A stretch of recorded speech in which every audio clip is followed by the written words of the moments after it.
Hello दोस्तों, कैसे हैं। दोस्तों, कासगंज के एक छोटे से गांव में गबरू नाम का एक आदमी रहा करता था।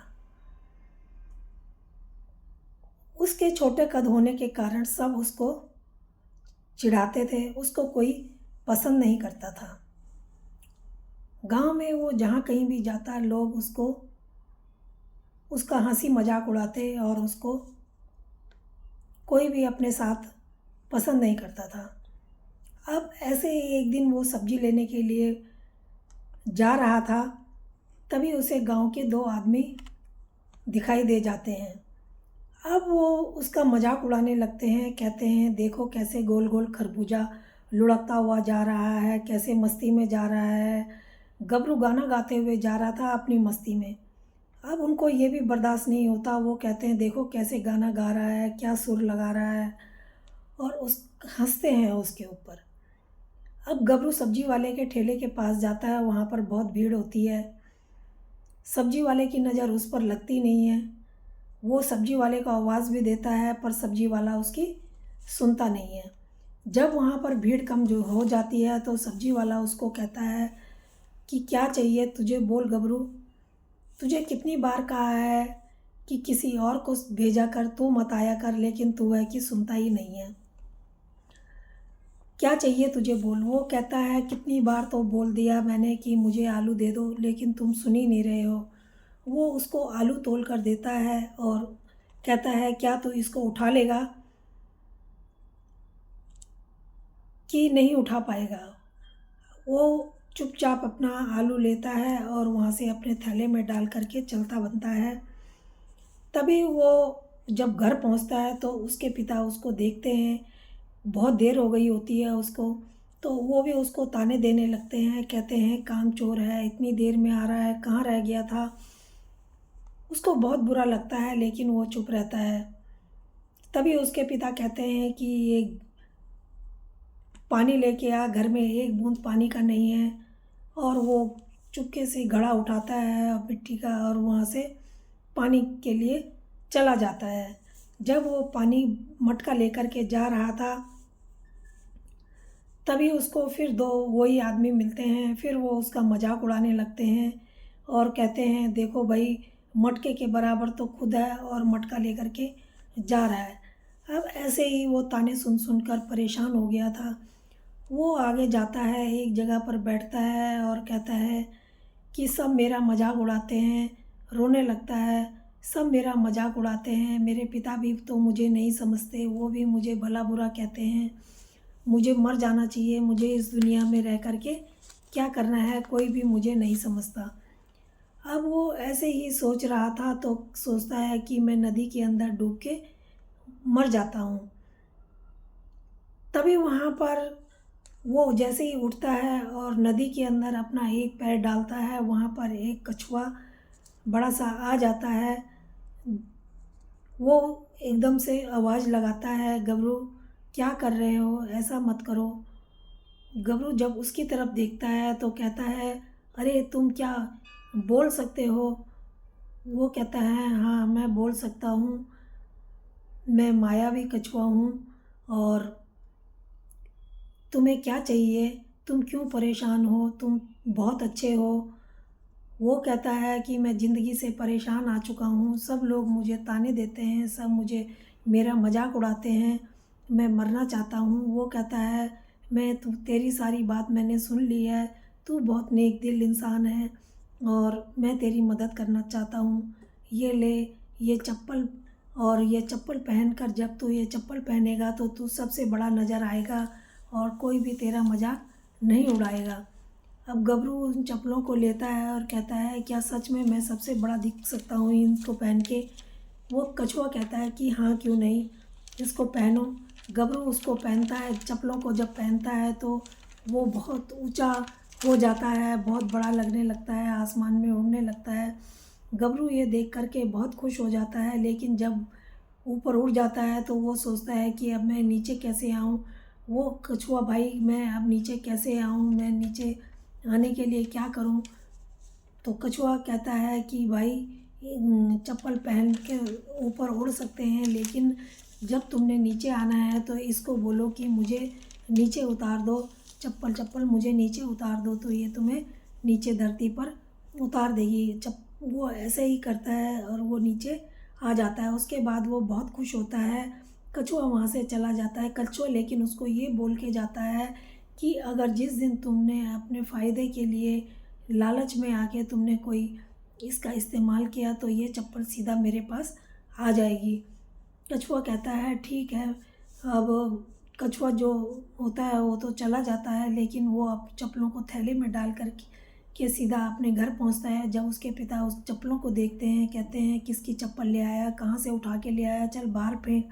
वो कहता है हाँ फेंक दूंगा, लेकिन अभी मुझे बहुत तेज़ नींद आ रही है और मैं सोने जा रहा हूँ, बाद में फेंक दूंगा।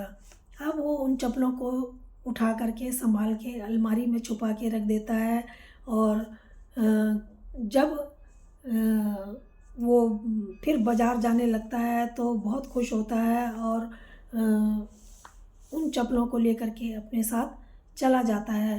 अब जब वो चप्पलों को लेके जाता है तो वहाँ पर फिर उसको वो दो ही आदमी फिर मिलते हैं। कहते हैं देखो देखो कछुआ कैसे लुढ़कता पुढ़कता जा रहा है, गबरू कैसे लुढ़कता पुढ़कता जा रहा है और इसका सिर और पैर का कुछ पता ही नहीं चलता, कैसे खरबूजे की तरह है।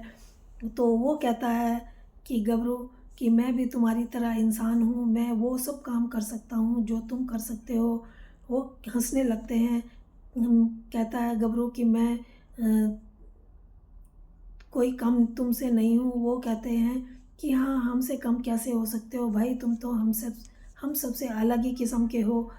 और फिर उसका मजाक उड़ाने लगते हैं। गबरू थोड़ा सा आगे जाता है और अपने पैरों पर चप्पल डालता है और वो फिर हवा में उड़ने लगता है, बड़ा सबसे बड़ा दिखने लगता है। तभी सब्जी वाले की नज़र गबरू पर पड़ती है। वो वहाँ पर खड़े हुए लोगों की भी नज़र जब गबरू पर पड़ती है तो सब्जी वाला कहता है कि भाई अद्भुत, गबरू में तो अद्भुत शक्तियाँ हैं और ये देखो ये सबसे बड़ा ऊंचा हो गया, उड़ने लगा। और गबरू कहता है कि ये शक्तियाँ तेरे पास कहाँ से आई, कब आई। तो गबरू कहता है ये तो मेरे बचपन से ही थी, लेकिन मैंने कभी किसी को दिखाया नहीं। लेकिन अब मैंने सोचा कि तुम लोगों को सबको मैं अपनी शक्तियाँ दिखा ही देता हूँ, तो इसलिए मैं अब तुम्हें अपनी शक्तियाँ दिखा रहा हूँ। ये बात सारे गांव में आग की तरह फैल जाती है। जब उसके पिता आते हैं तो घर में तो उससे पूछते हैं।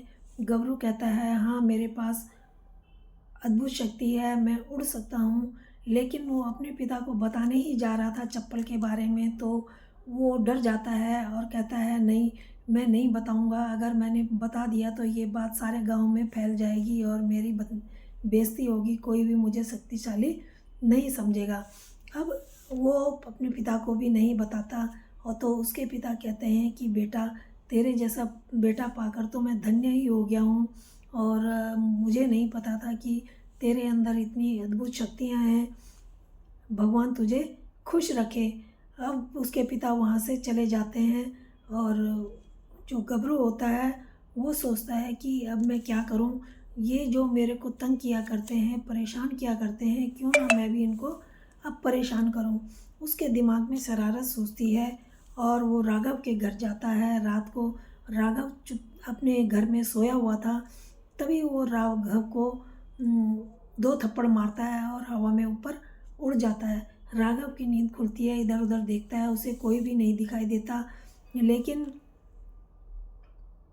वो सोचता है कि शायद मुझे सपना हो रहा था।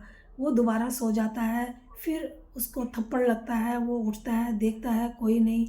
वो कहता है ऐसे कैसे हो सकता है, ऐसा कई बार होता है और उसको लेकिन कोई भी नज़र नहीं आता। अब वहाँ से गबरू उड़ता हुआ सीधा दूसरे आदमी के पास जिसका नाम झींगा होता है उसके पास जाता है और उसको जा कर के जब वो सोया होता है तो उसके सोए हुए में सारे बाल काट देता है। जब वो सुबह उठता है झींगा तो अपने बालों को, कटा हुआ सारे बालों को देख कर के रोने लगता है और बहुत उसको दुख होता है। सुबह जो राघव होता है वो झींगा के पास आता है बताने के लिए कि रात को उसके साथ क्या घटना हुई। तभी वो जब झींगे को देखता है तो उसको देख कर के कहता है, भाई क्या हुआ, तेरे साथ तो बहुत बुरा हुआ। वो कहता है, हाँ मुझे बहुत, मेरे साथ बहुत बुरा हुआ। अब मैं लोगों को अब बाहर कैसे जाऊं, लोगों को क्या बताऊं, लोग देखेंगे क्या कहेंगे कि इसके सारे बाल कैसे चले गए, कहाँ चले गए।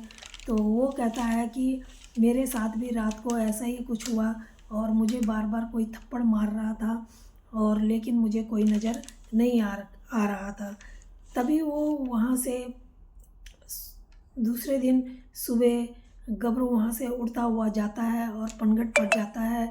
वहाँ पर खूब सारी लड़कियाँ पानी भरने के लिए आई हुई थी और उनको अपनी मटकियाँ साथ में लाई हुई थी। अब जब गबरू वहाँ जाता है और वहाँ पर अकड़ता है उनके सामने और वहाँ पर उन लड़कियों को कहता है, आई एम सुपरमैन, मेरे पास सुपरमैन की पावर है और लड़कियों मेरे साथ कौन उड़ना चाहती हैं। ऐसी बातें सुनकर सभी लड़कियां ज़ोर ज़ोर से हंसने लगती हैं और उनमें तब एक कहती है कि गबरू अंकल क्या फर्राटेदार इंग्लिश बोल रहे हो तो तुम बोने ही। तो उसको गुस्सा आ जाता है और वो गुस्से से बिलबिला जाता है और कहता है, अंकल क्यों बोल रही हो, मैं अंकल दिखता हूँ। वो कहती हैं कि हाँ तुम अंकल ही तो हो। और उस गुस्से में उड़ता हुआ पास में एक बांस का जंगल होता है, वहाँ जा कर के गबरू छुप जाता है। जब वो लड़कियाँ पानी भर के जाती हैं तो वहाँ से उनकी पत्थरों पर पत्थर मार के उनकी मटकियों को फोड़ देता है। उनकी सारी मटकियाँ फूट जाती हैं, पानी गिर जाता है। अब गबरू को बड़े मज़े आते हैं और गबरू वहाँ से अपने घर चला जाता है उड़ के। अब गबरू सोचता है कि अब मज़ा आया, मेरे जैसी शक्ति तो किसी के पास नहीं है पूरे गांव में। अब गबरू भाई से मिलने के लिए कुछ लोग आते हैं और कहते हैं कि गबरू भाई, पूरे गांव में तुम्हारी जैसी शक्तियां तो किसी के पास नहीं है, हम चाहते हैं हमारे गांव का मुखिया तुम बन जाओ। गबरू खुश होता है, कहता है हाँ हाँ क्यों नहीं, मैं मुखिया बनने लायक हूँ क्योंकि सारी शक्तियाँ तो मेरे पास ही हैं, मेरे जैसी शक्तियाँ तो किसी के पास इस गांव में हैं ही नहीं। और तो वो कहते हैं कि ठीक है, हम तुझे अपना मुखिया बनाएंगे लेकिन तुझे पहले सबके सामने अपनी शक्ति का प्रदर्शन करना होगा। वो कहता है हाँ हाँ क्यों नहीं। और वो दूसरे दिन वहाँ पर अपनी चप्पल लेकर के चला जाता है। जब वहाँ पर चप्पल लेकर के जाता है तो अब सब लोग वहाँ पर स्टेज सजा हुआ था और वो स्टेज के ऊपर चढ़ता है और लोगों को कहता है कि तुम्हें थोड़ी देर के लिए ऊपर देखना होगा। वो कहते हैं हाँ क्यों नहीं।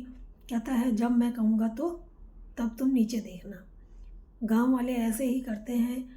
जब गबरू कहता है कि ऊपर देखो तो सब ऊपर देखने लगते हैं। वो फटाफट अपने झोले से चप्पल निकालता है और अपने पैर में पहन लेता है और सबको कहता है अब मेरी तरफ देखो। जब सब उसकी तरफ देखते हैं वो उड़ने की कोशिश करता है पर उड़ नहीं पाता है।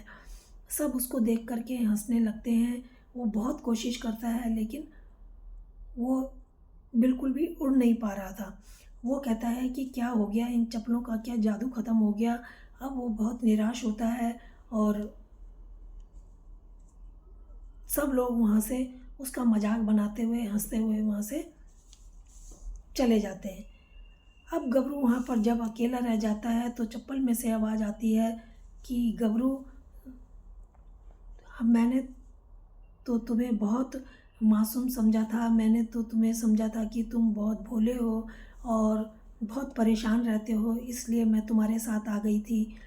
और लेकिन तुम इसका गलत इस्तेमाल करने जा रहे हो, तुम इसका गलत इस्तेमाल कर रहे हो अब, और इसलिए मैं वापस जा रही हूँ। गबरू चिंतित हो जाता है और कहता है कि नहीं, तुम कहीं मत जाओ, तुम मेरे पास रहो, तुम ऐसा मत करो, मुझे छोड़कर मत जाओ।